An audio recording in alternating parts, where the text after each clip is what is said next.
আলহামদুলিল্লাহ, সকলে বলি আলহামদুলিল্লাহ। আমাদের আজকের মাহফিলের প্রধান আকর্ষণ আন্তর্জাতিক খ্যাতি সম্পন্ন মুফাসসির কুরআন, লক্ষ কোটি তাওহীদি জনতার হৃদয়ের স্পন্দন আলহাজ হযরত মাওলানা ডক্টর মুফতি আবুল কালাম আজাদ আল বাশার সাহেব আমাদের স্টেজে চলে এসেছেন। বাইতুল মামুর জামে মসজিদ কমিটি ও এলাকার যুব সমাজ কর্তৃক আয়োজিত আজকের এই চমৎকার তাফসীরুল কোরআন মাহফিলের মুআজ্জাজ মুকাররম সম্মানীয় সভাপতি বিশিষ্ট আলেমে দ্বীন মুহতারাম মৌলভী মোহাম্মদ হাবিবুর রহমান সাহেব, আল্লাহ তাআলা হুজুরের নেক হায়াত দারাজ করুন। সম্মানিত মেহমান হিসাবে আজকের মাহফিলে উপস্থিত থাকার কথা ছিল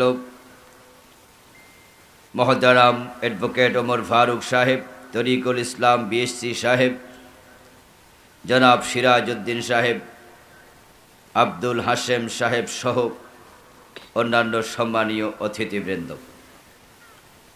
মহতারাম মৌলানা উবায়দুল্লাহ সাহেব, মৌলানা অলিউল্লাহ সাহেব, মৌলানা আরিফুল হক সাহেব সহ অন্যান্য সম্মানিত আলোচকবৃন্দ, মহতারাম ওলামায়ে কেরাম, ইসলাম প্রিয় তাওহীদি জনতা, পর্দার অন্তরালের সতী সাধবী মা ও বোনেরা, আপনারা কেমন আছেন? মাশাআল্লাহ। আল্লাহ তাআলা আমাদের সকলকে ভালো রাখুন, সুস্থ রাখুন, যতদিন বাঁচিয়ে রাখেন ঈমানের সাথে রাখুন, বলুন আমিন। আল্লাহ তাআলার পবিত্র জাতের লাখো কোটি শুকরিয়া জ্ঞাপন করছি যে মহান মনিব অত্যন্ত মেহেরবানি করে আমাদের সকলকে কোরআনের এই মাহফিলে উপস্থিত হওয়ার তৌফিক দিলেন। বিশ্বব্যাপী চলমান করোনার চরম বিপর্যস্ততার মাঝে যিনি আমাদেরকে সুস্থ রাখলেন, কোরআনের কথা বলার মতো, শোনার মতো কোরআন মুখে হৃদয় দিলেন, এই সব নেয়ামতের মালিক কে? আল্লাহ। যিনি আমাদেরকে এত নেয়ামতে ধন্য করলেন, আমরা আলোচনার শুরুতে তাকে মনের সবটুকু শ্রদ্ধা এবং ভালোবাসা দিয়ে শুকরিয়া জানাই, কৃতজ্ঞতা জানাই, কালিমাতু শুকর ফরি আলহামদুলিল্লাহ। দুরূদ ও সালাম বিশ্বনবী সাইয়্যিদুল মুরসালিন, ইমামুনা কুদওয়াতুনা, হাবিবুনা উসওয়াতুনা, তবিবু কুলুবিনা মুহাম্মাদুর রাসূলুল্লাহ সাল্লাল্লাহু আলাইহি ওয়াসাল্লামের উপর, সাহাবায়ে কেরাম ও শুহাদায়ে জামের আলা ইল্লিয়িন আল্লাহ তাআলার কাছে কামনা করছি, আবারও বলুন আমিন। সম্মানিত দিনী ভাইয়েরা, আমি আপনাদের সম্মুখে পবিত্র কোরআন মাজিদ থেকে সূরাতুল বাকারায়ের 208 নম্বর আয়াতে কারিমা তেলাওয়াত করেছি। আল্লাহ তাআলা তৌফিক দান করলে এখান থেকে কিছু কথা বলবো ইনশাআল্লাহ। আল্লাহ তাআলা বলছেন, ইয়া আইয়ুহাল্লাযীনা আমানু, হে ঈমানদারেরা, ও হে তোমরা যারা ঈমান এনেছো, ও ঈমানওয়ালারা, আহ্বান করছেন আল্লাহ অত্যন্ত ভালোবাসা নিয়ে, প্রেমের সাথে, মহব্বতের সাথে ডাকলেন, ইয়া আইয়ুহাল্লাযীনা আমানু, ও ঈমানদার শোনো। আল্লাহর ডাকে সাড়া দেয়া দরকার আছে কিনা? কিভাবে দেবেন? যদি নবী মুসা আলাইহিস সালামের মতো ডাকতো, তুর পাহাড়ে গিয়েছেন, আল্লাহ ডেকেছেন, তিনি নিজ কানে শুনেছেন, সাড়া দেয়ার নিয়ম লাব্বাইক আল্লাহুম্মা লাব্বাইক। ইব্রাহিম আলাইহিস সালাম ডেকেছেন হজের জন্য, রূহের জগতে আল্লাহ যাদেরকে হজ করাবেন কিয়ামত পর্যন্ত, তারা শুনেছে লাব্বাইক বলে, আহ্বানে সাড়াও দিয়েছে। যদি সরাসরি শোনা যেত লাব্বাইক বলে আমরা জবাব দিতাম, কিন্তু আল্লাহ তো সরাসরি ডাকেন নাই, কোরআনের মাধ্যমে ডাকলেন। ইয়া আইয়ুহাল্লাযীনা আমানু, ও ঈমানদারেরা। আমরা সাড়া দেব নিশ্চয়ই, আল্লাহ ডেকেছেন, সাড়া না দিয়ে থাকা যায় না। সাড়া দেওয়ার নিয়ম কি? ওয়াইদা কুরিয়াল কুরআনু ফাসতামিউ লাহু আনসিতু লাআল্লাকুম তুরহামুন। আল্লাহ যখন কোরআনের মাধ্যমে ডাকেন, কোরআন থেকে বলা হয়, কোরআন থেকে পড়া হয়, আল্লাহ বলেন তখন মনোযোগ দিয়ে শুনবে এবং চুপ থাকবে। তাহলে তোমাদের সাড়া দেয়া হয়ে যাবে। লাআল্লাকুম তুরহামুন, তোমরা মনোযোগ দিয়ে শুনলে, চুপ থাকলে রহমত নাজিল হওয়া শুরু হয়ে যাবে। আশা করা যায় তোমরা রহমত প্রাপ্ত হবে। আল্লাহ ডেকেছেন, আমরা চুপচাপ শুনছি। দিল দিয়ে, মন দিয়ে শুনতে হবে। যদি দিলের কান দিয়ে মানুষ শোনে, কোরআনের একটা আয়াতও তার হেদায়াতের ওসিলা হয়ে যেতে। ইন্না ফি যালিকা লাযিকরা লিমান কানা লাহু কলব আও আলকাস সামআ ওয়া হুয়া শাহীদ। যে ব্যক্তি দিল দিয়ে শুনবে, কান পেতে শুনবে, আল্লাহ তাআলা বলেন কোরআনের মাঝে তার জন্য উপদেশ আছে। ইন্না ফি যালিকা লাযিকরা, নিশ্চয় এর মাঝে আছে জিকির, যিকরা স্মরণ, উপদেশ, নসিহত। কার জন্য?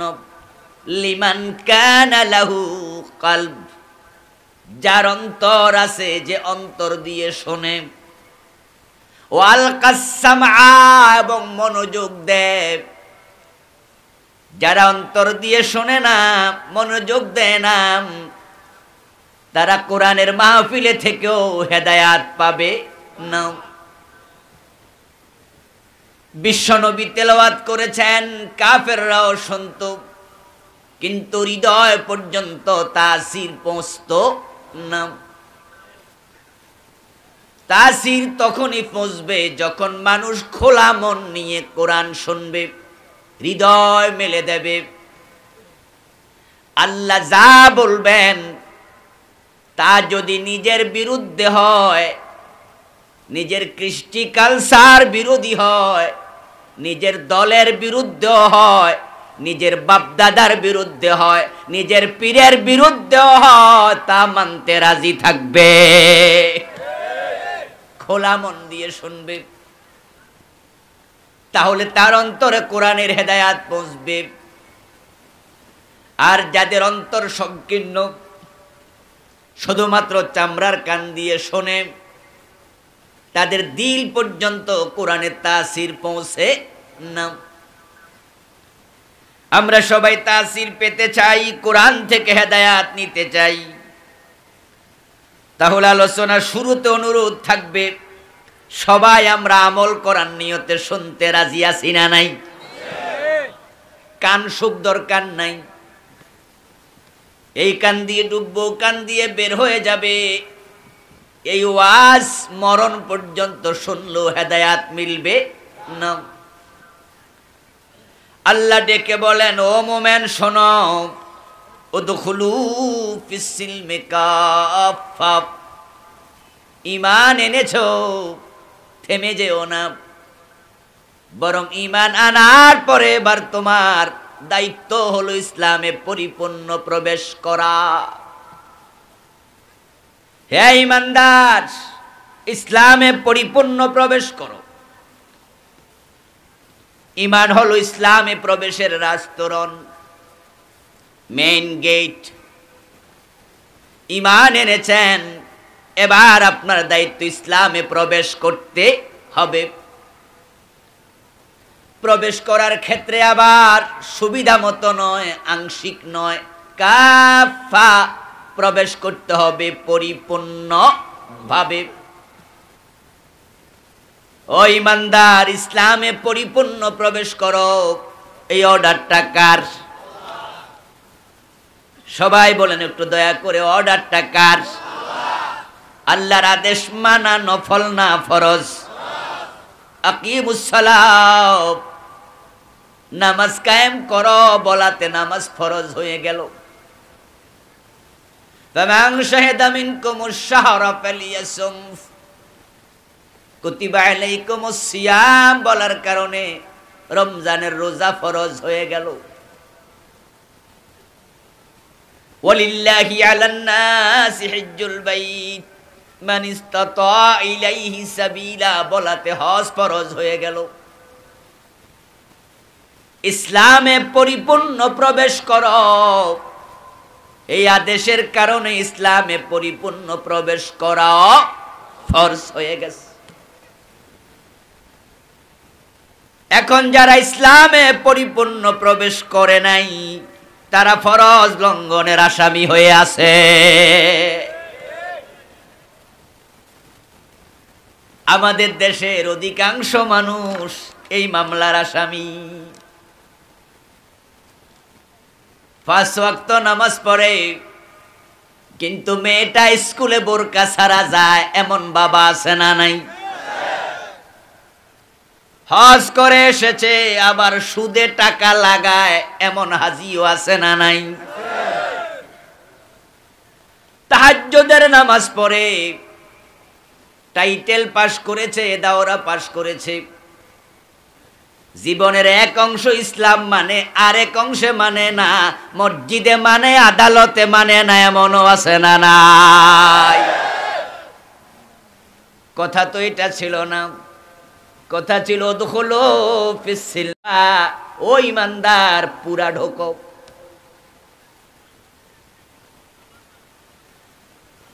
আল্লাহ তাআলা বলছেন পুরা জীবনটাকে ইসলামাইজ করতে হবে।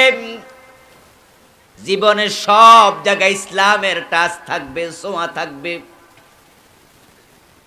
তাই একজন মুসলমান যখন টয়লেটে ঢোকে, ঢোকার আগে ডান পা না বাম পা, এটা তাকে ভেবে ঢোকা লাগে, ঠিক না?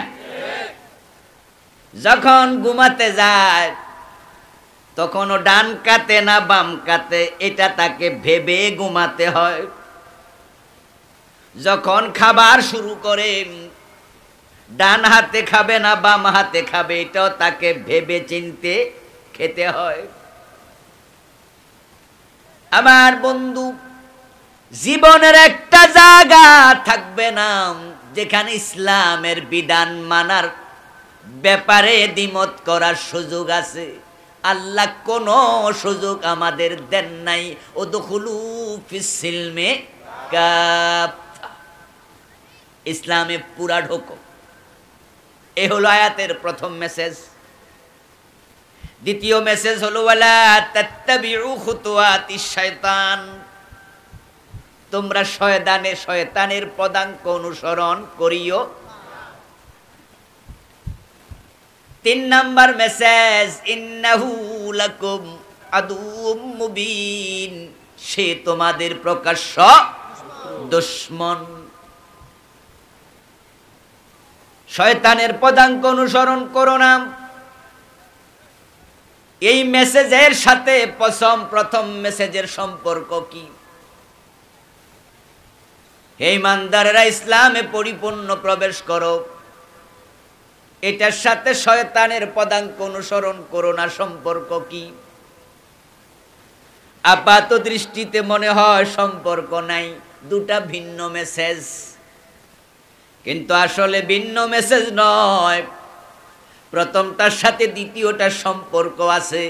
আল্লাহ বুঝাতে চান, যদি ইসলামে পরিপূর্ণ না ঢোকো, যতটুকু বাকি আছে অতটুকু শয়তানের অধীনে চলে গেছে। কোন ব্যক্তি 90% ইসলাম মানে আর 10% মানে না, ওই 10% কার অধীনে গেল? কোন ব্যক্তি 50% মানে, বাকি 50% কার অধীনে গেল? কোন ব্যক্তি 99% মানার সিদ্ধান্ত নিয়েছে, 1% মানে নাম, ওটা কার অধীনে গেল?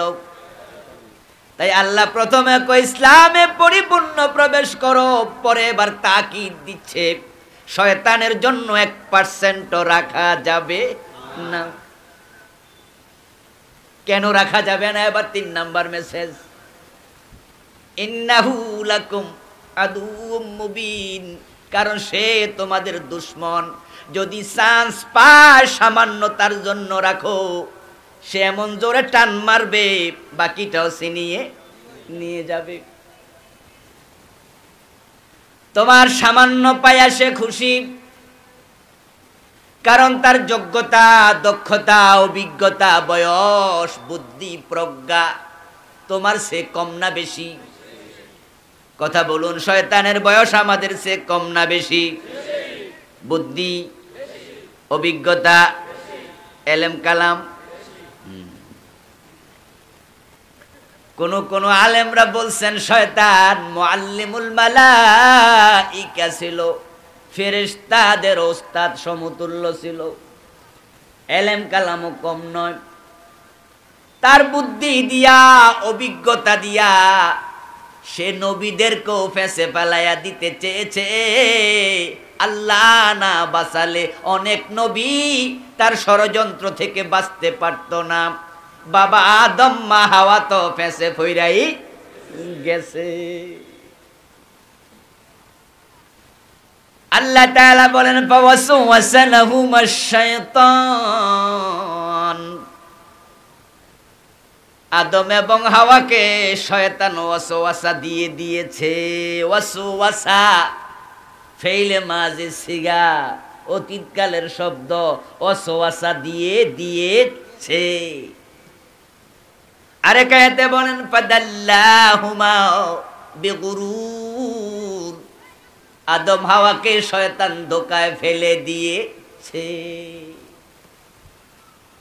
বড় দুশমন, মারাত্মক সিজ।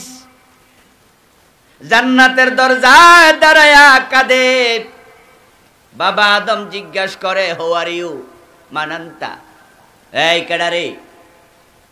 আমি হিতাকাঙ্ক্ষী। পরিচয় কি? কাসামাহুমা ইন্নী লাকুমা লামিনান নাসিহিন, আমি আল্লাহর কসম করে বলতেছি আমি তোমাদের বড় হিতাকাঙ্ক্ষী। তো কান্দো কেন মিয়া? আমার জন্য তো কাঁদি না, তোমাদের দুঃখে কাঁদি। বুঝেননি কথা? বাবা আদম মা হাওয়া বলে আরে আমাদের আবার দুঃখ কিসের? আমরা তো জান্নাতে বড় আরামেই, কথা বলেন না ভাইরা, আরামেই আছি। আমাদের ব্যাপারে তোমার কিসের দুঃখ? ইবলিস এবার বলে মা নাহাকুমা রাব্বুকুমা আন হাযিহিশ শাজারা ইল্লা তাকুনা মালাকাইন আও তাকুনা মিনাল খালিদিন। কয় তোমাদের কই গাছের কাছে যাইতে মানা করে নাই আল্লাহ?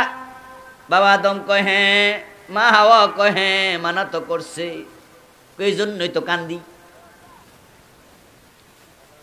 কেন মানা করছে তোমরা জানো নি? জানো না? আমি কিন্তু, তোমরা যদি ওই গাছের কাছে যাও তাকুনা মালাকাইন, তোমরা ফেরেশতা হইয়া যাইবা, আও তাকুনা মিনাল খালিদিন, অথবা চিরকাল জান্নাতে থেকে যাইতে পারবা। আল্লাহ চায় না তোমরা চিরকাল থাকো, ওনার প্ল্যান হলো তোমরা কয়দিন পরে বাইর কইরা দিব। ওই দুঃখে আমি কান্দি। কাসামাহুমা, বাবা আদম মা হাওয়া আলাইহিমাস সালামের কাছে সে কসম করে কয়, কসম করছে মানে ধীরতার সাথে বোঝানোর জন্য, ইন্নী লাকুমা লামিনান নাসিহিন। ইন্নী শব্দের অর্থ কি? নিশ্চয় আমি। প্রথমে করছে কসম, পরে কয় নিশ্চয় আমি। কি? লাকুমা লামিনান নাসিহিন, তোমাদের জন্য। লামিনান নাসিহিন নামে তাকিদ, আর একটা তাকিদ, ইন্না একটা তাকিদ, কসম আর একটা তাকিদ। মোট তাকিদ দিছে কয়টা? বিশ্বাস কেমনে করান লাগে হেতে বোঝে। তিনটা তাকিদ দিয়ে এবার কয় আমি বড় হিতাকাঙ্ক্ষী গাছের কাছে গেলে তোমরা চিরকাল জান্নাতে থাকতে পারবা, আল্লাহ জন্য মানা করছে। বাবা আদম কয়, মা হাওয়া কয়, এত আরামের জান্নাত ছেড়ে বের হতে রাজি না, চলো চলো গাছের কাছে যাই। ফেসে ফেলাই দিছিনি। ফালাম্মা যাকাশ শাজারা বাদাত লাহুমা সাওয়াতুহুমা ফাতাফিকা ইয়াখসিফানি আলাইহিমা মিন ওয়ারাকিল জান্নাহ। গাছের ফল খাইছে, শয়তানের দোকায় পড়েছে। ফল খাওয়ার সাথে সাথে জান্নাতের কাপড় চোপড় আর গায়ে নাই, খুলে পড়ে। সেই শয়তান এখনো জীবিত আছে না নাই? জীবিত থাকলে কি হয়েছে? সে ঘুমাইতেছে, ঠিক না? না সজাগ আছে? আপনার আমার পিছনে লেগে আছে না নাই? ইন্নাহু লাকুম আদুম মুবিন। সে তোমাদের প্রকাশ্য দুশমন, তার অনুসরণ করো না। যারা ইসলামের পরিপূর্ণ অনুসরণ করতে রাজি নয়, ওই মানুষগুলোকে ঈমান নিয়ে শয়তান মরতে দেবে না, ফেঁসে পালাইয়া দেবে। আমার প্রিয় ভাইয়েরা, নিরাপদে জান্নাত পর্যন্ত যারা পৌঁছতে চান ঈমান নিয়া, আজকেই সিদ্ধান্ত নিয়ে বাড়ি যেতে হবে। ইসলাম মানব সেখানে আমি থাকবো যেখানে। আমার জীবনের একটা জায়গা থাকবে না যেখানে ইসলাম মানব না। যদি কোথাও ভুল হয়ে যায় তাওবা করতে দেরি করা যাবে না, আবার তাওবা করে ফিরে আসবে।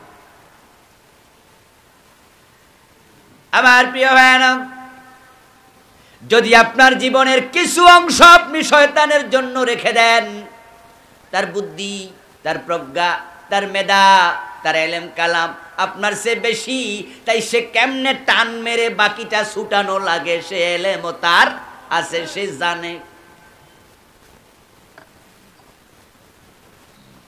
যখন গরমকাল আসে তুলনামূলকভাবে মশার উপদ্রব বেড়ে যায়।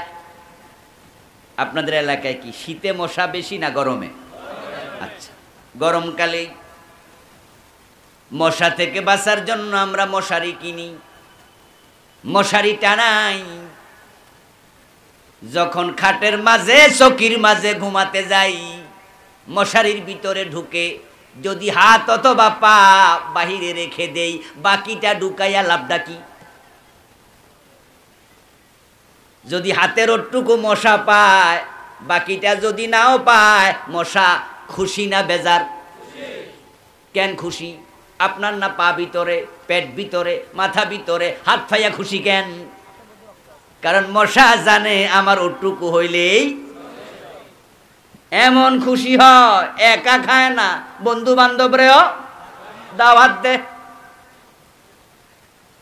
আপনার হাতের মাঝে মশা বসে যদি কামড় দেয়, ম্যালেরিয়ার জীবাণু ছড়ায়া দেয়, বাকি অংশের মাঝে জীবাণু সরে যাবে কিনা?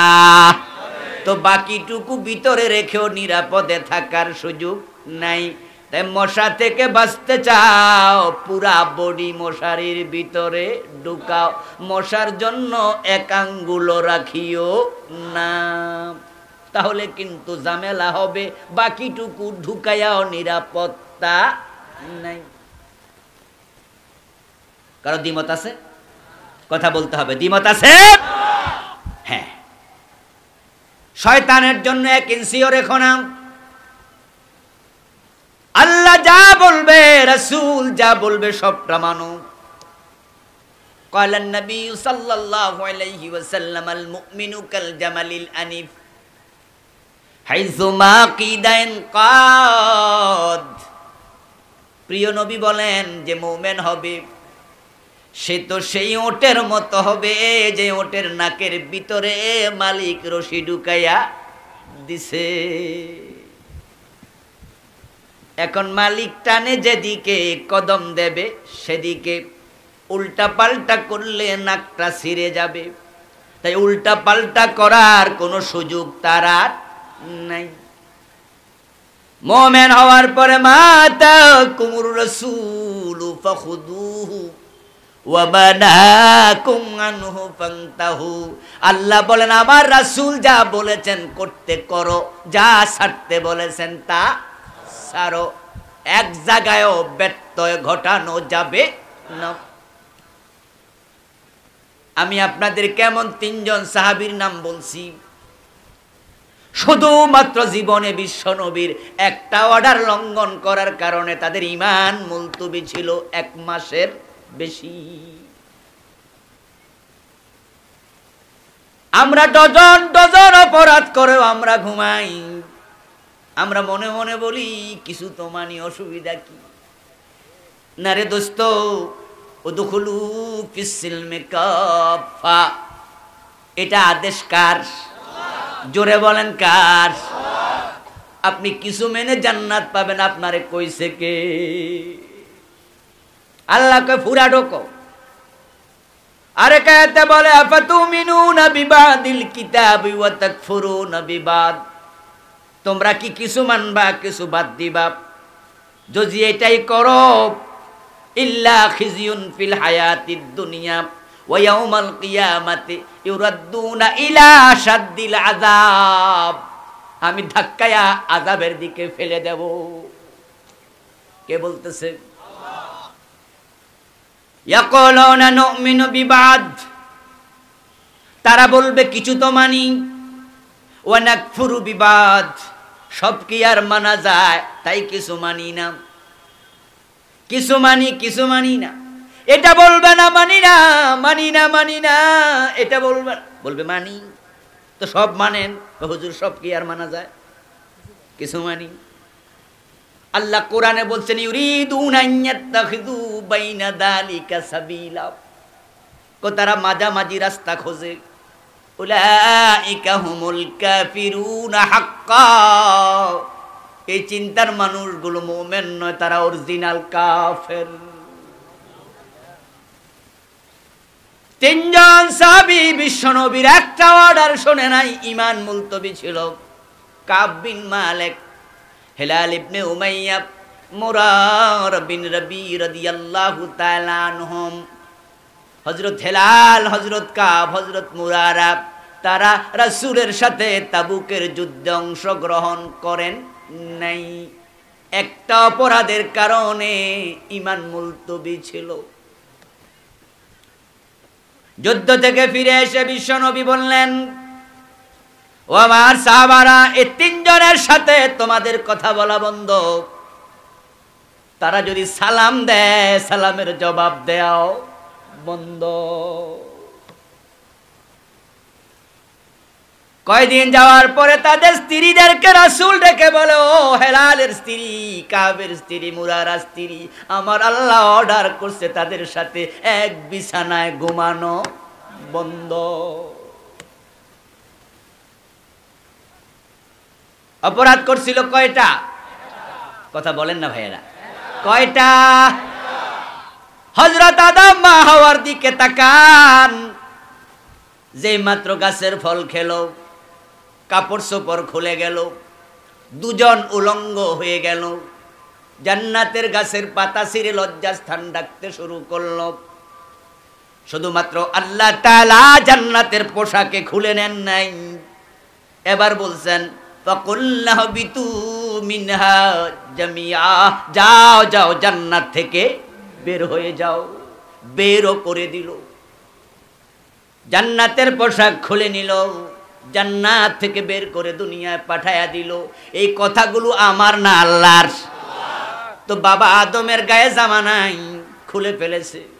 মা হাওয়ার গায়ে জামা নাই, কাপড় নাই, আল্লাহ তাআলা খুলে নিয়েছে।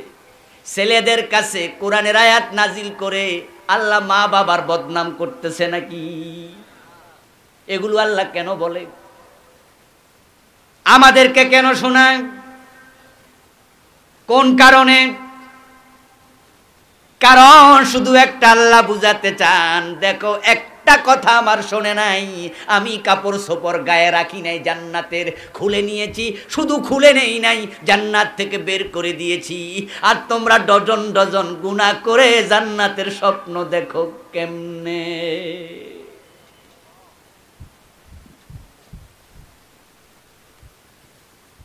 হযরত হেলাল ইবনে উমাইয়া রাদিয়াল্লাহু তাআলা আনহু বদরি সাহাবী ছিলেন। উনি বদরের যুদ্ধে অংশগ্রহণ করেছেন, যাদের ব্যাপারে বিশ্বনবী বলছেন কালা রাব্বুকুম আমালু মা শিতুম কদ গফারাল্লাহু লাকুম। ও বদরি সাহাবারা, তোমাদের রব বলেছে যা মনে চায় করো, আল্লাহ তোমাদের ক্ষমা করে দিয়েছেন। বিশ্বনবীর সাহাবাদের সম্মানের তালিকা যদি করা হয়, যে সিরিয়াল দেয়া হয়, সকল সাহাবীর সম্মান একরকম না। আবু বকর সবার মাঝে 1 নাম্বার, হযরত ওমর, কথা বলেন না কেন, দ্বিতীয়, হযরত ওসমান, হযরত আলী, সিরিয়াল আছে সম্মানের মাঝে। সকল নবীর সম্মানও একরকম নয়, বিশ্ব নবীর সম্মান সবচেয়ে বেশি। তিলকার রাসূল ফাদ্দালনা বাদাহুম আলা বাদ। সাহাবীদের সম্মানের তালিকা করলে 1 নাম্বার সিরিয়ালে যারা থাকে তারা হলো বদরি। হেলাল ইবনে উমাইয়া রাদিয়াল্লাহু তাআলা আনহু বদরি সাহাবী ছিলেন। অথচ বিশ্বনবী হেলাল ইবনে উমাইয়ার বউরে কয়, আল্লাহ কইছে এক বিছনায় ঘুমানো নিষেধ, আর ঘুমাইও না, হেলালের সাথে কথা বলিও না, হেলাল সালাম দিলে জবাব দিও না। হেলালের স্ত্রী বলে, ইয়া রাসূলুল্লাহ, আমার স্বামী বুড়ো মানুষ, নিজের অজুর পানিটাও নিজে নিতে পারে না, হে রাসূল অনুমতি দেন কম্পে একটু পানি আগায়া দেই, সামান্য খেদমত করি।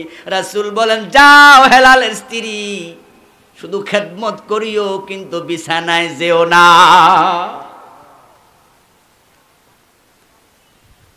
একটা কথা রাসূলের শুনে নাই, ঈমান মুলতবি ছিল। সহিহ মুসলিমে এসেছে, হযরত কাব বিন মালিক রাদিয়াল্লাহু তাআলা আনহু বলেন, আমি বিশ্বনবীকে যখন সালাম দিতাম, রাসূল সালামের জবাব না দিয়া যখন মুখটা ফিরায় নিত, আমার মনে হতো কলিজাটা ফেটে যাবে। উদখুলু ফিস সিলমি কাফা, নিরাপদে জান্নাতে যেতে চাইলে দিন এটা মানবো না, চিন্তা করার অধিকারও নেই। ফালা ওয়া রাব্বিক লা ইউমিনুন হাত্তা ইউহাক্কিমুকা ফীমা শাজারা বাইনাহুম সুম্মা লা ইয়াজিদু ফী আনফুসিহিম হারাজাম মিম্মা কাযাইত ওয়া ইউসাল্লিমু তাসলিমা। আল্লাহ বলছেন, ও নবী, আপনার রবের কসম, এই লোকগুলো ততক্ষণ পর্যন্ত মুমিন হতে পারবে না যতক্ষণ আপনি যা বলবেন তা মানতে রাজি হবে না। সব মানতে হবে, সব। আল্লাহ ডিসকাউন্ট দেয় না যে আপনি কিছু মেনে জান্নাতে চলে যাবেন, এই ডিসকাউন্ট আল্লাহ দেয় না। কাদিয়ানির নাম শুনেছেন? কথা বলেন না। কাদিয়ানির নাম শুনেছেন? তারা কি নামাজ পড়ে না, রোজা রাখে না, দাড়ি রাখে না, টুপি মাথায় দেয় না, সব মানে সব, শুধু কোরআনের একটা মেসেজ মানে না। কয়টা? সেটা হলো বিশ্বনবী, শেষ নবী, খালিদ তামিম খাতামান নবিয়্যিন, এই 4টা অক্ষরের একটা মেসেজ মানে না, আর বাকি সব মানলো কোনো লাভ নাই। আওয়াজ দিয়ে বলুন তো, কাদিয়ানি মুমিন না কাফের? একটা মানে না, আল্লাহ ছাড় দেয় নাই, দিনের মাঝে কোনো ডিসকাউন্ট নাই। অজুর ফরজ কয়টা? যারা বলেন না কথা তারাও একটু বলেন না, অজুর ফরজ কয়টা? প্রচন্ড শীত, তাই আপনি মুখ ধুইলেন, হাত ধুইলেন, মাথা মাসে করলেন, শুধু পা ধন নাই, ওই অজু দিয়ে নামাজ পড়লে নামাজ হবে? অর্ধেক তো হওয়ার কথা, কিছু হইব?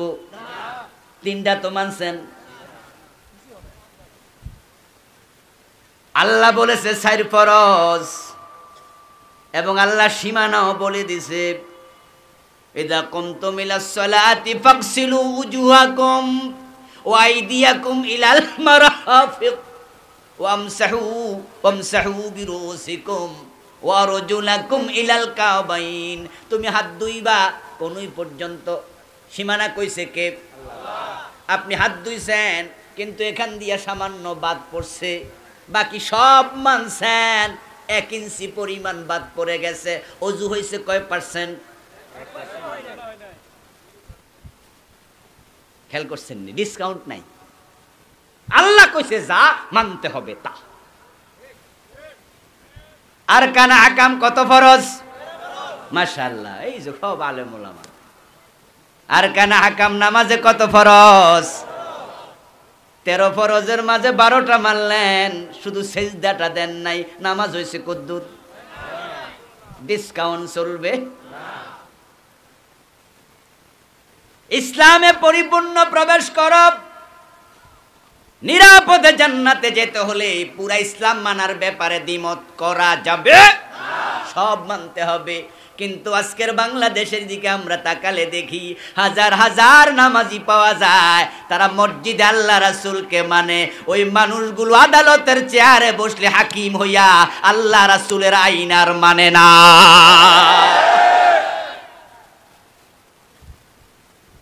মসজিদে ঢোকে ডান পা দিয়া, মসজিদ থেকে বের হয় বাম পা দিয়া, আল্লাহু আকবার বলে নামাজ শুরু করে, সালাম ফিরায়া নামাজ শেষ করে। কোনো দ্বিমত নাই, আল্লাহ রাসূল যা বলেছেন সব মানে। মাগরিবের ফরজ ইমাম যদি 2 রাকাত পড়ে ভুলে সালাম ফিরায়া দেয়, তারা সালাম ফিরায় না, লোকমা দেয়। যদি বাবা ইমাম হয়, ছেলে তো সালাম ফিরায় না, ছেলেও লোকমা দেয়, বাবারেও ছাড়ে না। বিশ্বনবী মাগরিব পড়েছেন 3 রাকাত, আল্লাহ শিখাইছে 3 রাকাত। 2 রাকাত পরে সালাম ফিরাইলে আমি বাবারেও ছাড় দেব না, লোকমা দিয়ে বুঝাবো, এ কাম আমি মানি না। সেই আমি যখন আবার হাকিম হইয়া আদালতের চেয়ারে বসি, কোরআনের আইন আর দরকার নাই। সেই আমি যখন এমপি হইয়া সংসদে যাই, রাসূলের আইনে আর দেশ চালানো দরকার নাই। প্রেসিডেন্ট হইলে রাসূলকে ভুলে যাই, প্রধানমন্ত্রী হইলে ভুলে যাই, সচিব হইলে ভুলে যাই। মসজিদে মাল্লা, বাহিরে মাল্লা না, সুবিধাবাদ জিন্দাবাদে মোমেন হওয়া যায় না।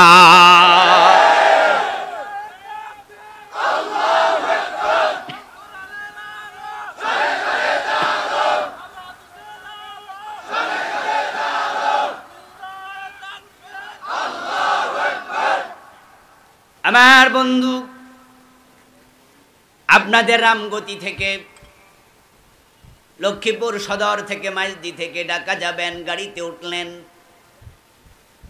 গাড়িতে ওঠার পরে কিছু মানুষকে দেখবেন জানালা দিয়ে হাত বাইর করে রাখে। কিছু নতুন যাত্রী আছে না? কেউ কেউ আছে গাড়ি যখন ছাড়ে বিশ্ব রোড, ওইটা জানালা দিয়া মাথা বাইর কইরা অন্য গাড়ি যে যায় দেখে, আবার গনে কয়টা যাইতেছে। এমন আছে না কিছু? নতুন যাত্রী উঠছে, বুঝে ঠুঝে না।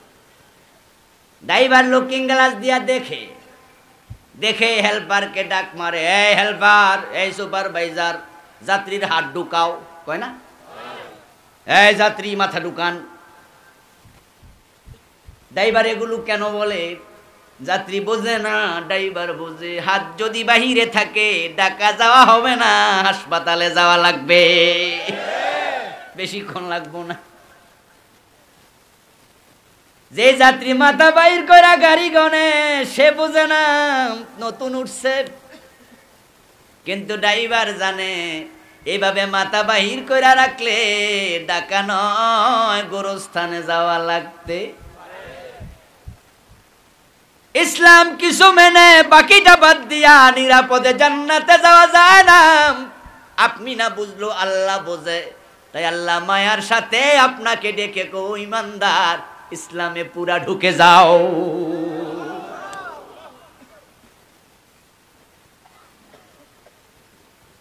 রাসূল সাল্লাল্লাহু আলাইহি ওয়াসাল্লামের কাছে চোর ধরা পড়ার পরে যখন তিনি ফতোয়া দিলেন, অর্ডার দিলেন, হাত কেটে দাও, রাসূলের পালিত পুত্র যায়েদ রাদিয়াল্লাহু তাআলা আনহুর ছেলে ওসামা আসলো। ইয়া রাসূলুল্লাহ, ও প্রিয় দাদা, মেয়েটার হাত কাটার অর্ডার দিলেন, মেয়েটার তো এখনো বিয়ে হয় নাই, চুরি করেছে, হাত কেটে দিলে বিয়ে হওয়ার সম্ভাবনা কমে যাবে। সম্ভ্রান্ত বংশের মেয়ে, হাত কেটে দিলে বংশের নাক কান কাটা যাবে, মুখে চুনকালি পড়বে, অন্য শাস্তি দেয়া যায় কিনা একটু ভাবুন। একটা মাত্র কাজ, একটু ছাড় দেয়া যায় কিনা? তাকে আমরা বলি না আপনি মাফ করে দেন, বরং আমরা সুপারিশ করছি হাত না কেটে অন্য শাস্তি দিয়া ছাইরা দেন। বিশ্বনবী দাঁড়ালেন, খুতবা দিলেন, চেহারা লাল হয়ে গেল, রেগে গেলেন, বললেন, ওয়াল্লাহি লাউ আন্না ফাতিমাতা বিনতে মুহাম্মদ সারাকাত ইন্না মুহাম্মাদান লা ইয়াকতাউ ইয়াদাহা। আল্লাহর কসম করে বলছে, শোনো, আমার মেয়ে ফাতেমা যদি চুরি করে আমি ফাতেমার হাতটাও কাটবই। কোন সার নাই, সারের কোন সিস্টেম নাই। কিসের হেরফের? আদাদি মেনে কিসের জান্নাত? আমার মেয়ে ফাতেমা চুরি করলে তাকেও আমি ছাড়বো না, কারণ চোর ধরে হাত কেটে দাও, আইনটা কার? আল্লাহর আইনের মাঝে কোনো ডিসকাউন্ট নাই। শরীয়তের বিধান এমনই। হযরত ওমরের ছেলে আবু শামা রাদিয়াল্লাহু তাআলা আনহু রাহিমাহুল্লাহ, উনি যুদ্ধের মাঠে গিয়ে মদ পান করেছিলেন। মিশরে জিহাদের ময়দানে আবু শামা অবতীর্ণ, ইসলামের পক্ষের সৈন্য, পিপাসা লেগেছে, তাবুর মাঝে ঢুকেছেন, নবীজ মনে করে মদ পান করেছেন। বালতির মাঝে, পাত্রের মাঝে খেজুর ভিজায়া রাখলে ওই খেজুরের মাঝে লালিমা তৈরি হয়, রসটা একটু মিঠা মিঠা লাগে, এটাকে আরবিতে বলে নবীজ। এটা শরবতের মতো পান করা জায়েজ। কিন্তু যদি খেজুরটা 3 দিন 5 দিন 10 দিন 7 দিন লম্বা টাইম ভিজে থাকে, তখন এটা মাদকে রূপান্তরিত হয়, একটু গাঢ় গাঢ় হয়ে যায়। হাত্তা গালা ওয়াস্তাদ্দা ফাসারা খামরা, তখন এটা মদে রূপান্তরিত হয়, তখন এটা পান করা হারাম, 1 ফোঁটা পান করাও জায়েজ থাকে না। আবু শামা যুদ্ধের মাঠে বুঝতে পারে নাই এটা যে মদ হয়ে গেছে, তিনি পান করে ফেলেছেন। কিছুক্ষণ পরে আকল ডাকা পড়েছে, মাতলামি শুরু। হুঁশ ফিরে আসলো, লোকজন বলল, আবু শামা করলা কি? যুদ্ধের মাঠে এসে মদ পান করে মাতলামি করলা কেন? ইন্না লিল্লাহ, আমি তো বুঝিনি, আমি তো বুঝতে পারি নাই এটা যে মাদক হয়ে গেছে, আমি তো নবীজ মনে করেছিলাম। অপরাধ করে ফেলেছি প্রকাশ্যে, গোপনে তাওবার সুযোগ নাই। তাই যুদ্ধের পরে হযরত আবু শামা মদিনায় ফিরেন নাই, চলে গেছেন মিশরের গভর্নর হযরত আমর ইবনুল আস রাদিয়াল্লাহু তাআলা আনহুর দরবারে। রাসূলের সাহাবী আমর ইবনুল আসের কাছে যাইয়া গায়ের জামাটা খুলে বলে, চাচা মদ পান করেছি, শাস্তি দাও, আমি অপরাধীর চেহারা বাবা ওমরকে দেখাতে চাই না। আমর ইবনুল আস রাদিয়াল্লাহু তাআলা আনহু আবু শামাকে শাস্তি দিলেন, বেত্রাঘাত করলেন। এবার তিনি মদিনায় হাজির। এক কান দুকান থেকে ওমরের কান পর্যন্ত খবর গেল। হযরত ওমর রাদিয়াল্লাহু তাআলা আনহু আবু শামা হাজির হওয়ার পরে ডেকে বলেন, আবু শামা, যুদ্ধের মাঠে মদ পান করে মাতলামি করছিলা, আমি শুনেছি। আবু শামা গায়ের জামা খুলে দিয়া বাবার দিকে পিঠ দিয়া কয়, বাবা অপরাধীর চেহারা নিয়ে আসি নাই, পিঠের মাঝে শরীয়তের শাস্তি বহন করে এনেছি। হযরত ওমর খুশি হলেন, বাবা ভালো কাজ করেছো। আমর ইবনুল আস তোমাকে কয়টা বেদ দিছে? আবু শামা বলে, বাবা 80 বেদ দিয়েছে, একটাও কম দেয় নাই। হযরত ওমর রাদিয়াল্লাহু তাআলা আনহু বললেন, আমি খুব খুশি, তবে 80 বেদ যে দিছে একজন সাক্ষী আনো, তাহলে আমি তৃপ্ত হব। আবু শামা বলে, বাবা সাক্ষী পাবো কই? চাচা বেদ দেওয়ার আগে তো দরজা বন্ধ করে পিটাইছে, আমি আর আমর ইবনুল আস ছাড়া তো রুমে আর কেউ ছিল না। হযরত ওমর বলেন, ইন্না লিল্লাহ ইন্না লিল্লাহ। আমর এটা কি করলো? কোরআনের আইন হলো অপরাধীকে শাস্তি দেয়া লাগবে লোকের সামনে, সে দরজা কেন বন্ধ করলো? আল্লাহর বিধানের মাঝে সে হেরফের কেন করলো? চিঠি লিখলেন আমর আসো মদিনায়। আমর ইবনুল আস রাদিয়াল্লাহু তাআলা আনহু মদিনায় আসলেন। হযরত ওমর জিজ্ঞাসা করলেন, আমর কোরআনের বক্তব্য হলো ওয়ালিয়াশহাদ আযাবাহুমা তাইফাতুম মিনাল মুমিনিন। সূরা নূরে আল্লাহ বলে, যারা জেনা ব্যভিচার করবে 100 বেত লাগাও, বেত যখন লাগাবে একদল মুমিনের সামনে লাগাতে। ওয়ালিয়াশহাদ আযাবাহুমা তাইফাতুম মিনাল মুমিনিন, যারা অপরাধ করবে তারা শাস্তি পায়া অপরাধ ছেড়ে দেবে, অন্যরা শাস্তি দেখে আর অপরাধ করবে না। ইসলামের বিধানগুলো বড়ই লজিক্যাল, হবে সাইন্টিফিক। তুমি দরজা বন্ধ কেন করলা? আল্লাহ বলছে প্রকাশ্যে দাও, মানুষের সামনে পিটাও।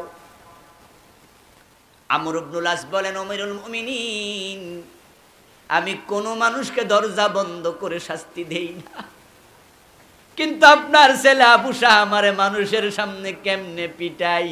আপনার চেহারা মুবারক আমার চোখে ভেসে উঠেছে, আপনার মান সম্মান নষ্ট হতে। আল্লাহর কসম করে বলছি, আমি একটা বেত কম দেই নাই। হযরত ওমর বলেন, বুঝেছি বেদ দিয়েছো 80টা, কিন্তু আল্লাহ কইছে প্রকাশ্যে, গোপনে কেন দিলা? আল্লাহর কাছে অপরাধীর পিতৃ পরিচয় থাকে না।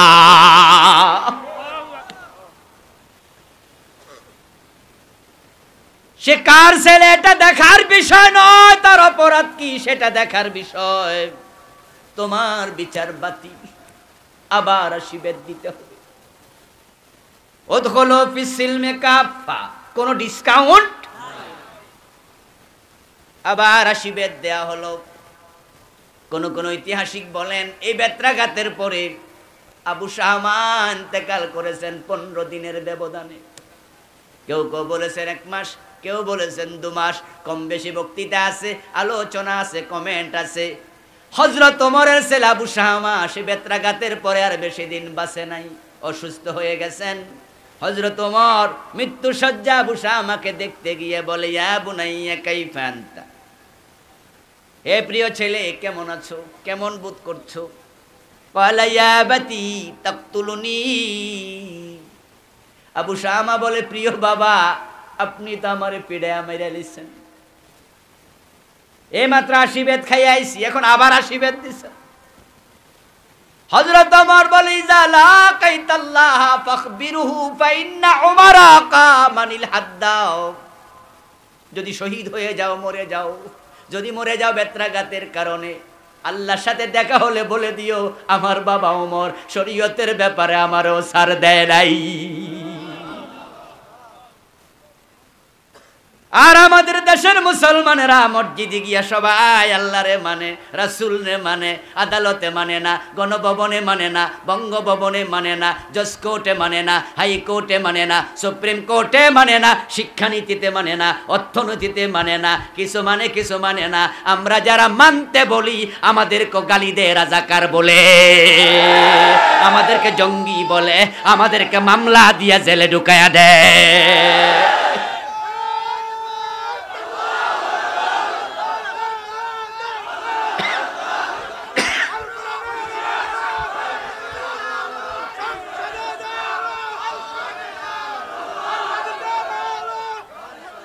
আমার বন্ধু, শুধুমাত্র জীবনের সব জায়গায় আল্লাহর আইনের কথা বলার কারণে বিশ্ববিখ্যাত মুফাসসির জেলখানার কয়েদি হয়ে আছে।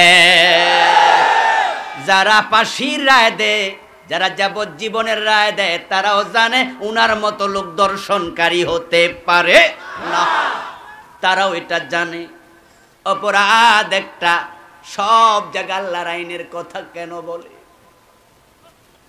যারা শুধু জিকিরের ওয়াজ করে, শুধু নামাজ রোজার কথা বলে, হজ যাকাতের কথা বলে, আল্লাহর আইন সব জায়গায় লাগবে বলে না, তাকায়া দেখো ওই পীরদের মুরিদের অভাব নাই, হালুয়া রুটির অভাব নাই, এক একটার পেট মোটা হয়ে যাচ্ছে।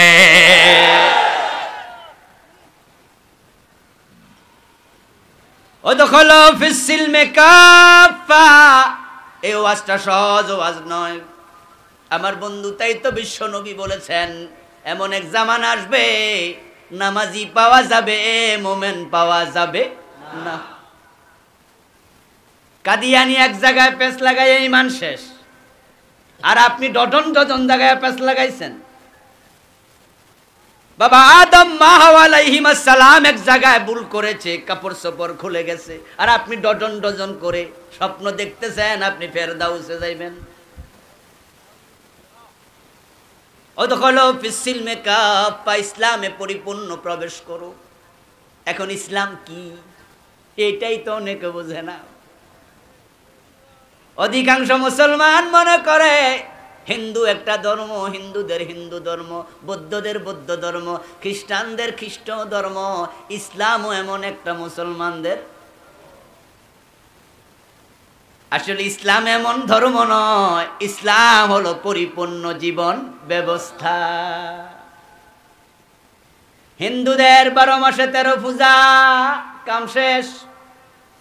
ওই যে দুর্গা পূজা গেছিল, প্রথম দিন, দ্বিতীয় দিন, তৃতীয় দিন, চতুর্থ দিন করতে করতে পূজা দশমী আইছে। দশম দিন দুর্গারে নম নম করে পরে পানিতে চুবাইয়া দিছে। কয়েকদিন আর কাম কাজ নাই, এবার খাও দাও ঘুমাও, তারপর লক্ষ্মী পূজা করছে, তারপরে আরেকটা করছে, এখন আপাতত রেস্টে আছে। খ্রিস্টানরা সপ্তাহে একদিন গির্জা যায়, বাকি 6 দিন কোনো অসুবিধা নাই, রেস্টে থাকে। ইহুদিরা সপ্তাহে একদিন তাদের সিনেগাগে যায়, বাকি 6 দিন কোনো কাম নাই। বৌদ্ধরাও তাই।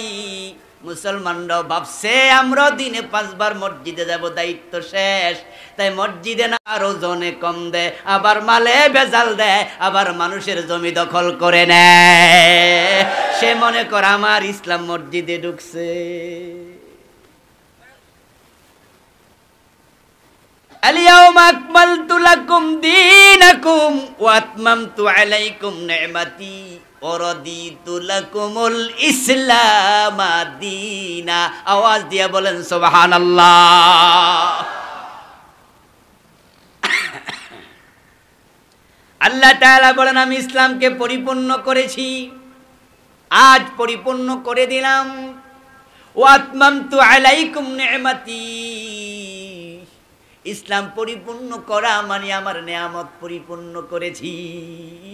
ওয়ারাদিতু লাকুমুল ইসলামা দীনা, এবং তোমাদের জন্য ইসলামকে আমি জীবন ব্যবস্থা বানাইয়া আমি আল্লাহ খুশি হইয়া গেছি। ইসলামকে পরিপূর্ণ জীবন ব্যবস্থা বানাইছে কে? সবাই একটু আওয়াজ করে বলেন, কে বানাইছে? ইসলামকে পরিপূর্ণ জীবন ব্যবস্থা বানাই আল্লাহকে আমি খুশি। এখন প্রশ্ন হলো, যারা ইসলাম পাইছে পরিপূর্ণ জীবন ব্যবস্থা হিসাবে, তারা খুশি হইল কিনা? তাদের অনেকে খুশি হয় নাই। তাই তারা ধর্মীয় জীবনে রাসূল মানে, ইসলাম মানে, অর্থনৈতিক জীবনে মানে না, রাজনৈতিক জীবনে নতুন নেতা তালাশ করছে।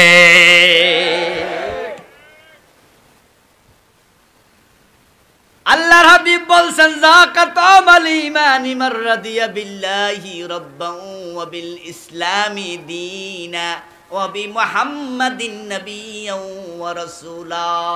সেই লোকটা ঈমানের স্বাদ পেয়েছে যে আল্লাহকে রব হিসেবে পাইয়া খুশি হইয়া গেছে, ইসলামকে জীবন ব্যবস্থা হিসেবে পাইয়া খুশি হয়ে গেছে, নবী মুহাম্মদুর রাসূলুল্লাহকে লিডার হিসাবে পাইয়া, উসওয়া কুদওয়া হিসাবে পাইয়া, মডেল হিসাবে পাইয়া, নবী রাসূল হিসাবে পাইয়া নতুন কোন নেতা তালাশ করে না, খুশি হয়েছে, সেই ঈমানের স্বাদ পেয়েছে।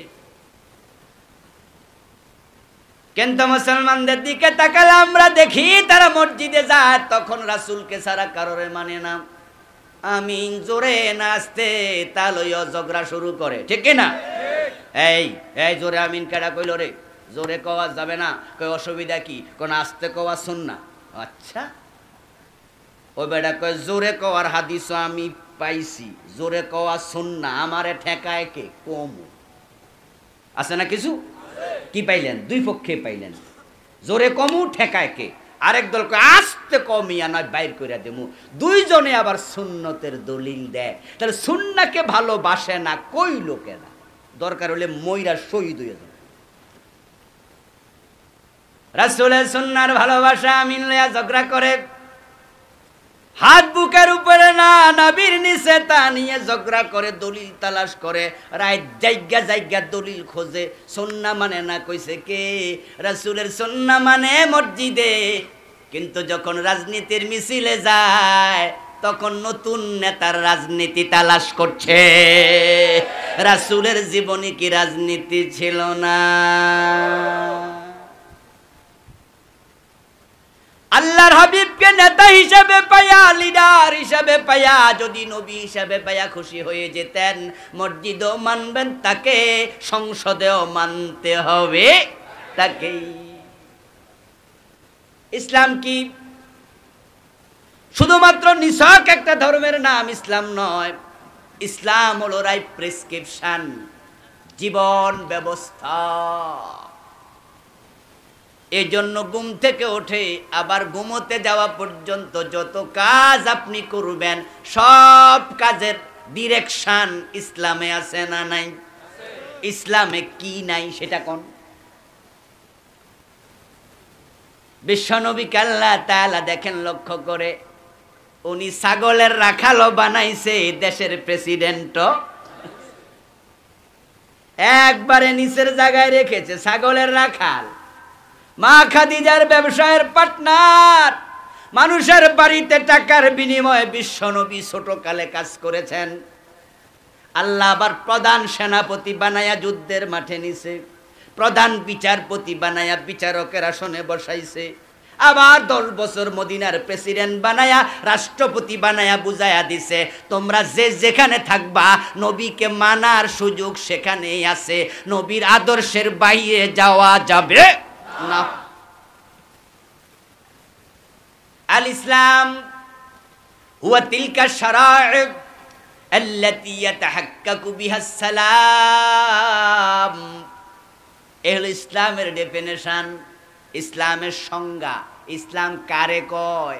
ইসলাম হলো কিছু আইনের নাম, যে আইনগুলো সমাজে বাস্তবায়ন হলে শান্তি কায়েম হয়ে যাবে। ইসলাম হলো কিছু আইনের নাম। ইসলাম নিছক ধর্মের নাম নয়। আমার বন্ধু বিশ্বনবী মুহাম্মদুর রাসূলুল্লাহ সাল্লাল্লাহু আলাইহি ওয়াসাল্লাম যখন পৃথিবীতে এসেছিলেন, আমরা সবাই জানি ওই যুগে শান্তির লেশ মাত্র ছিল না। মানুষের জীবনের নিরাপত্তা নাই, কথায় কথায় যুদ্ধ, ইজ্জতের নিরাপত্তা নাই। বাবার সামনে যুবতী দর্শিতা হতো, সম্পদের নিরাপত্তা নাই, চুরি ডাকাতিকে পেশার স্বীকৃতি দেয়া হতো। কোলের সন্তানের নিরাপত্তা নাই, মায়ের কোলের সন্তান কেড়ে নিয়ে বাজারে দাস বানায়া বিক্রি করে দিত। যুবতী বের হয়েছে, গলায় স্বর্ণের চেইন, কোলে আছে সন্তান, ওই যুবতীর ইজ্জত কেড়ে নিত, দর্শন করত, গলার চেনটা কেড়ে নিত, সম্পদ নিত, কোলের বাচ্চা কেড়ে নিয়ে বাজারে বিক্রি করে দিত, কথায় কথায় মারামারি, মেয়ে হইলে দাপন করতো জীবন্ত। কিন্তু ইসলাম আসার পরে দেখুন তাকায়া, অদ্য দুনিয়ার সম্রাট ওমর গাছতলায় ঘুমায়, বডিগার্ড লাগে না।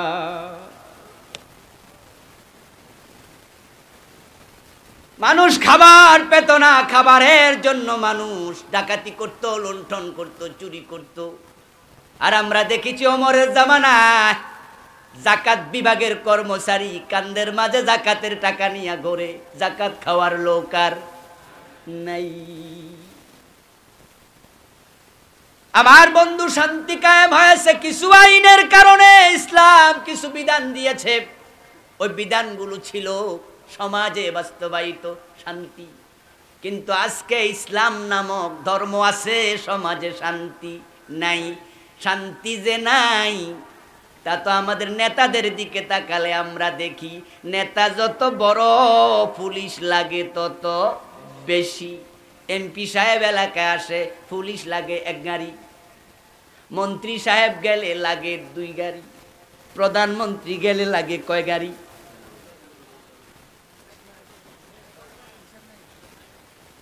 আমার বন্ধু কোন এলাকায় গেলে 1 সপ্তাহ আগে কুত্তা পাঠাইয়া দেয়, ঠিক না? Dog squad. গোয়েন্দা বিভাগের লোক, র্যাব যায়, SSF যায়, পুলিশ যায়, ডিসির গুম নাই, এসপির গুম নাই, টিওনোর গুম নাই, ওসির গুম নাই, 1 সপ্তাহ।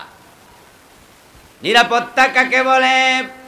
শত শত পুলিশ লাগে, তারপরও কে কোন জায়গা দিয়া ঠুস করে লাই কওয়া যায় না। নিয়মিত ইন্না লিল্লাহ পড়া লাগে, লা হাওলা ওয়ালা পড়া লাগে, লা ইলাহা ইল্লা আনতা সুবহানাকা পড়া লাগে।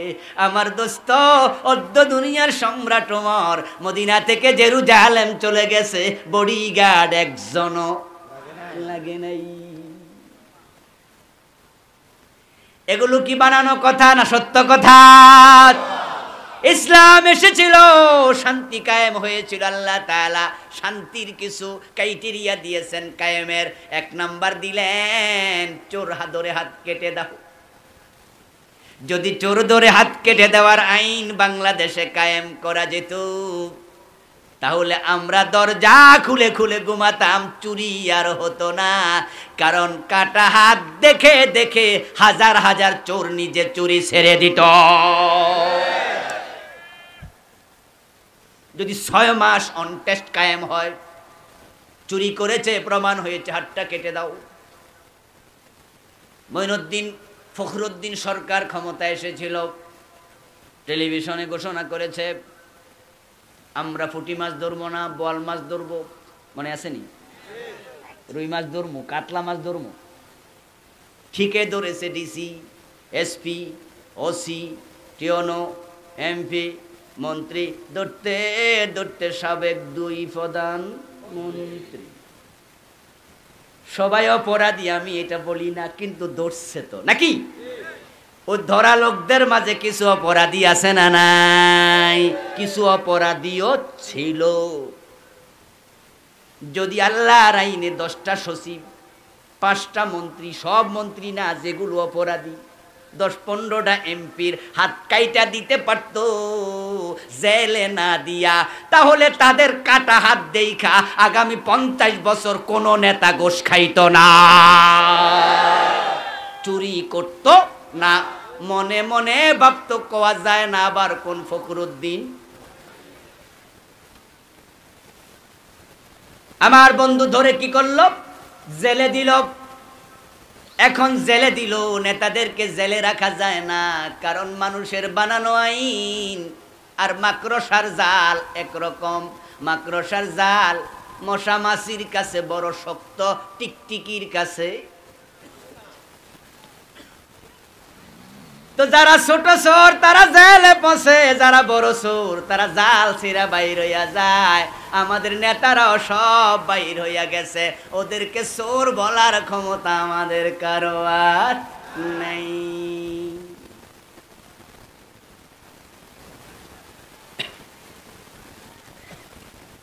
মাহফিলে আমার মাহফিলে এসব হয় না। হ্যাঁ,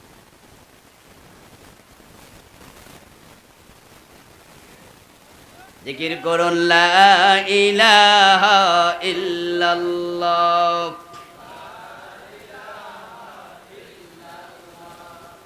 লা ইলাহা ইল্লাল্লাহ, লা ইলাহা ইল্লাল্লাহ মুহাম্মাদুর রাসূলুল্লাহ। আমার বন্ধু বলতেছিলাম,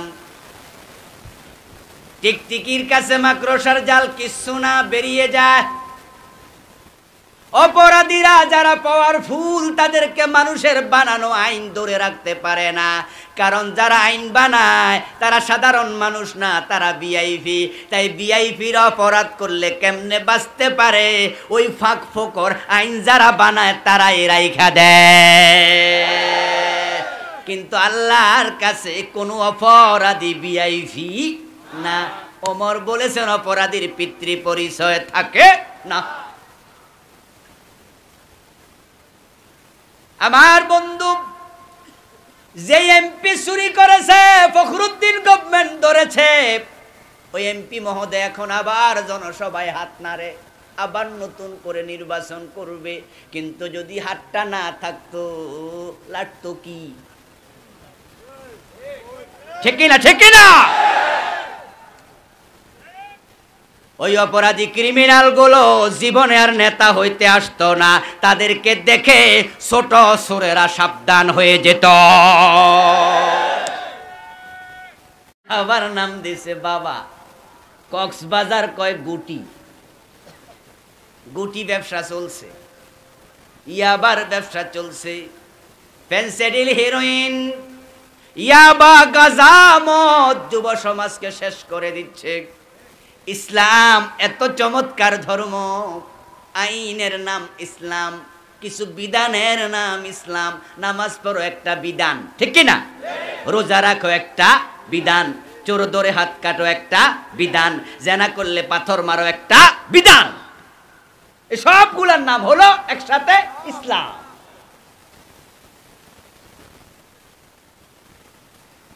এখন আমাদের দেশে ইসলাম নাই, কি আছে? কি আছে শোনেন। আমার বন্ধু স্যার ক্লাসে পড়াইতেছে হাতির রচনা। কিসের রচনা? হাতির রচনা পড়াইছে 2-3 দিন লাগাইয়া। রচনা শেষ করে এবার পোলাপানরে বলতেছে, এই রচনা কিন্তু পড়াইছি। কয় জি স্যার। এবার রচনা যা পড়াইলাম এর আলোকে ব্ল্যাকবোর্ডের মাঝে হাতি আঁকতে পারবি কে? ফার্স্ট বয় হাত তোলা দিয়া কয় স্যার আমি। আয় হাতি আঁক। এখন এবার ফার্স্ট বয় হাতি আঁকবে, শখ হাতে নিছে। স্যার কয় দেখি হাতি আঁক, তবে হাতির পা আঁকা যাবে না, পা সারা। ছাত্র কয় তাহলে ফ্যাট দিয়া শুরু করি। আঁকতে যাবে, স্যার কয় ফ্যাট আঁকা নিষেধ। তো ছাত্র কয় তাহলে ফিট দিয়া শুরু করি, কয় ফিট আঁকা নিষেধ। কথা হলে ব্যাক সাইড ফাঁসা না আঁকি, কয় না ফাঁসা আঁকা যাবে না। কথা হইলে সামনের দিকে আঁকি, কয় এটাও করা যাবে না। কথা হইলে কেমনে দাঁত আঁকি, কয় না। তো কেমনে আঁকমু চোখ, কয় না।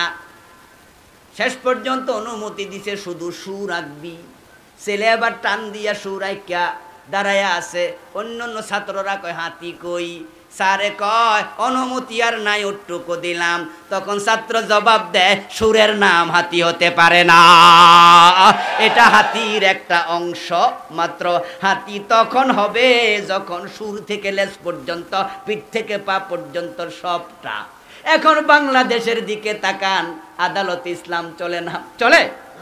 কোরআনের আইনে চলে? গণভবন চলে, বঙ্গভবন চলে, অর্থনীতি চলে, শিক্ষানীতি চলে, তো কই চলে ইসলাম? শুধু মসজিদে, শুধু মাদ্রাসায়। এখন সব মসজিদেও চলে না। হক কথা বললে অনেক মসজিদে ইমামের চাকরি থাকে না। তো ওইটুকু রুকু সেজদার নাম ইসলাম না।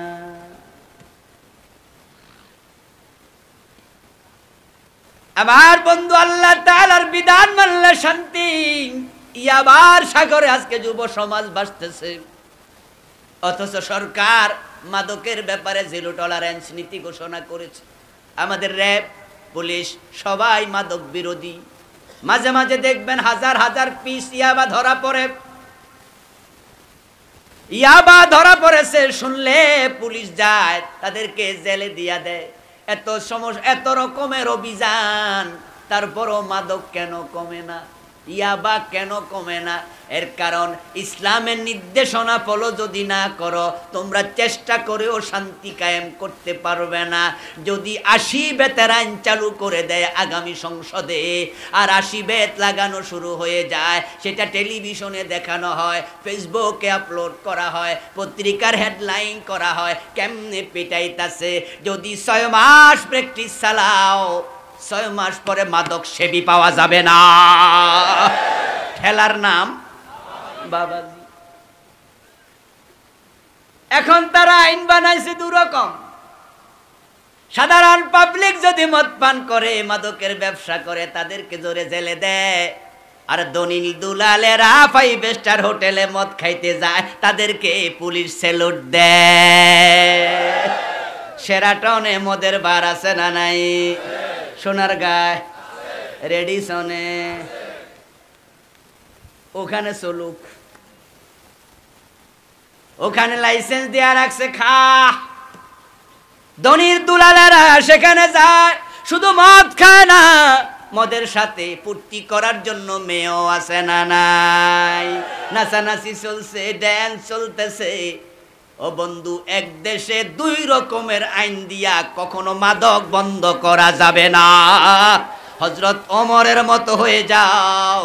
প্রধানমন্ত্রী ঘোষণা করুক, প্রেসিডেন্ট ঘোষণা করুক, মন্ত্রীরা ঘোষণা করুক, এমপি মহোদয়রা ঘোষণা করুক, যদি আমার ছেলে মদ পান করে, তাকেও 80 বেত লাগাও, তাকেও জেলে দাও, তাকেও প্রশাসনের কাছে দাও। যদি নেতার ছেলেদেরকে বিচার শুরু করে দেয়, সাধারণ পাবলিক এমনি সোজা হয়ে যাবে। আমার ভাইয়েরা, ইসলাম মানে হলো বিধান, আইন। এখন এই আইন শুধুমাত্র মসজিদের ভিতরে নয়, কোরআনের আইন মসজিদ থেকে সংসদ ভবন পর্যন্ত পৌঁছানোর দরকার আছে না নাই? যারা পৌঁছানোর চেষ্টা করবে, করতে করতে মৃত্যু আসবে, আল্লাহর সামনে ঈমান লইয়া হাজির হতে পারবে। আর যারা কিছু মানবে, কিছু মানবে না, তারা ঈমান নিয়ে হাজির হতে পারবে না। উদখুলু ফিস সিলমি কাফা। 5 ওয়াক্ত নামাজ পড়তেছেন, ইসলামে পরিপূর্ণ প্রবেশ না করার কারণে সুদে টাকা লাগাচ্ছেন, সুদ দিচ্ছেন, সুদ খাচ্ছেন, সুদের সাক্ষী থাকেন, সুদি ব্যাংকে চাকরি করতেছে, আবার নামাজও পড়তেছে, আছে না নাই? আল্লাহর হাবিব বলছেন, মানাকালা দিরহাম রিবা ওয়া হুয়া ইয়ালাম আন্নাহু আশাদ্দু মিন 36 জিনা। যে ব্যক্তি জেনে বুঝে 1 টাকা সুদ খেলো, তার আমলনামায় 36 বার জেনার গুনাহ লিখে দেয়া হলো। 1 টাকা সুদ খেলে 36 বার জেনা, 100 টাকা সুদ খেলে 3600 বার জেনা, 1000 টাকা সুদ খেলে 36,000 বার জেনার গুনাহ হয়। যে সমস্ত মেয়েরা টাকা দিলে ইজ্জত দেয়, তাদেরকে বলে পতিতা। তাদেরকে আমরা জাহান্নামের কীট মনে করি। পতিতা মারা গেলে ইমাম সাহেব তার জানাজার নামাজের ইমামতি করতে রাজি হয় না। এর আবার কিসের জানাজা? কুত্তার মতো খাদাই দে মাটির নিচ। পতিতার ছেলে বড় হলে ভদ্রলোকেরা মেয়ে বিয়ে দেয় না। জারজ বাবার ঠিক নাই, এর কাছে মেয়ে দেয় কেন? মানুষ তারে থুতু দেয়। চরম ঘৃণা করে। আপনাদের কাছে আমি প্রশ্ন করতে চাই, যে পতিতার এত ঘৃণা করলেন, ওই পতিতাও তো জীবনে ৩৬,০০০ বার জেনার বয়স। ৮০ বছর হায়াত যদি পায়, তাহলে ২০ বছর ১৫ বছর চলে যাবে কম বয়স। ৬০ বছর পরে তার কাছে কোনো পুরুষ ব্যভিচারের জন্য যাবে না, বুড়া হয়ে যাবে। তো মাঝখানে যা পাবে, দিন ১০ বার ২০ বার করে জেনা করলো, ৩৬,০০০ বার হবে না। আর আপনি ১,০০০ টাকা সুদ খেলে ৩৬,০০০ বার জেনাকারী। ইমামের পিছনে দাঁড়ায়া নামাজ পড়ে আপনি মনে মনে ভাবেন, বেশ তো আল্লাহ আমারে না দিয়া দেয় কারে। ও দোস্ত, পতিতাকে যদি থুতু দাও, যারা ঘোষখোর সুদখোর আছে তাদেরকে স্যান্ডেল দেয়া দরকার। কিন্তু আমরা বড় অবিবেচক, আমাদের বিবেচনা ভালো নয়। আমরা গরিব পাইলে থুতু দেই, অপরাধী পাইলে, আর বড় পেটওয়ালা ধনী অপরাধীরে ভোট দিয়া নেতা বানায়া দেই। লিররিবা ৭৩ বাবাম আইসারুহু আন ইয়ানকিহার রাজুলু উম্মাহু। সুদ খেলে ৭৩টা গুনাহ হয়। সবচেয়ে ছোট গুনাহটা হলো মায়ের সাথে ব্যভিচার। ও বন্ধু, আপনি সুদ খায়া জান্নাতের স্বপ্ন কেমনে দেখেন? বাবা নামাজ পড়ে, ছেলে নামাজ পড়ে না। হাজী সাহেবের মেয়েটা বোরকা ছাড়া স্কুল কলেজে যায়। স্বামী নামাজি, বউ বেপরদায় চলে। ইসলাম কিছু মানে, বাকিটা বাদ দেয়, চিন্তাটাও নাই আল্লাহ ধরবে, মনে করে এমনি বুঝি জান্নাত পাওয়া যাবে। আমি তোমাদের বলছি দোস্তরা, শোনো, ইসলাম পরিপূর্ণ মানার নিয়ত করা ফরজে আইন। ভুল হলে তাওবা করতে হবে, অন্যায় কইরা পার পাইবা, এই চিন্তা মাথায় থাকলে ঈমান নিয়ে মরতে পারবা না। শয়তান ধাক্কাইয়া কাফের বানায়া দেবে, মুশরিক বানায়া দেবে, ঈমান চুরি করে নিয়ে যাবে। এই জন্য আপনাদের কাছে আমার অনুরোধ, আলোচনার শেষ দিকে চলে যাচ্ছি। জীবনে যেখানে যাবেন সেখানে ইসলাম মানতেই। টিউনো হয়েছেন, ডিসি হয়েছেন, এসপি হয়েছেন, প্রশাসনিক কর্মকর্তা হয়েছেন, স্কুলের হেডমাস্টার হয়েছেন, মাদ্রাসার প্রিন্সিপাল হয়েছেন, মসজিদের ইমাম হয়েছেন, মেম্বার হয়েছেন, চেয়ারম্যান হয়েছেন, আপনাকে মাথায় রাখতে হবে আমি দায়িত্বশীল, আল্লাহর কাছে দায়িত্বের ব্যাপারে জবাব দিতে। হযরত ওমর কি বললেন? যদি ফোরাতের ওই তীরে কোনো বিড়াল না খায়া মরে, হতে পারে কিয়ামতের দিন ওমরের জন্য ধরা পড়ে যাবে। দায়িত্বের অনুভূতি থাকতে হবে। আলা কুল্লুকুম রাইন ওয়া কুল্লুকুম মাসউলুন আন রাইয়াতিহি। নিজের পরিবার পরিজনের ব্যাপার আল্লাহকে ভয় করুন, আল্লাহকে ভয় করুন, নিজে নামাজ পড়ুন, সন্তানকে পড়ান, পরিবারকে পড়ান, জাহান্নাম থেকে নিজে বাঁচুন, পরিবারকে বাঁচান। এ অর্ডার কাজ। আল্লাহ তাআলা আমাদের সকলকেই আল্লাহর দ্বীনে পরিপূর্ণ প্রবেশ করার তৌফিক দান করুন। সবাই বলেন আমিন।